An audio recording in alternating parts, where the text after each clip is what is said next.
En attendant le 19 janvier 2023 pour les résultats définitifs, l'instance supérieure indépendante pour les élections en Tunisie a publié lundi 19 décembre 2022 les résultats provisoires du premier tour des législatives qui se sont tenus 2 jours plus tôt. 21 candidats ont déjà obtenu des sièges au sein du nouveau Parlement, tandis qu'un second tour sera organisé dans 133 circonscriptions électorales sur les 152 que compte le pays. Très critiqué sur le faible taux de participation à cette élection, soit 11,22%, le président tunisien Kais Saied estime qu'il est tôt pour tirer des conclusions. Le président de la République remarque un certain nombre de réactions de certains partis bien connus qui se focalisent sur le taux de participation à ce premier tour pour remettre en question la représentation du prochain Parlement, les représentants du peuple.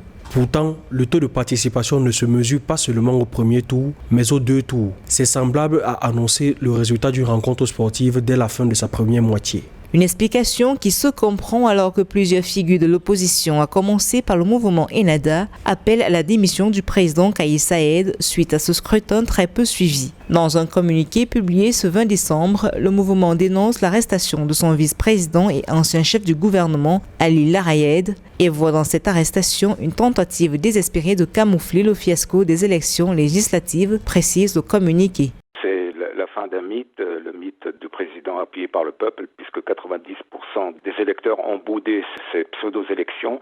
Je rappelle aussi que 75% des Tunisiens ont aussi boudé le soi-disant référendum. Et par conséquent, aujourd'hui, c'est un homme qui n'a plus aucune crédibilité et il ne lui reste plus qu'une seule chose à faire, c'est de s'en aller. Une nouvelle chambre de 161 députés, au lieu de 217 lors des précédentes mandatures, doit remplacer celle que le président Saied a gelée le 25 juillet 2021. Parlement qui était dominé pendant 10 ans par le mouvement Ennahda. Le second tour devrait se tenir au mois de février 2023. Même s'il reste populaire auprès de la majorité de ses 12 millions de concitoyens, le président Kais Saied peine à trouver des solutions aux pressions économiques que subissent les populations avec un taux d'inflation qui atteint 10%.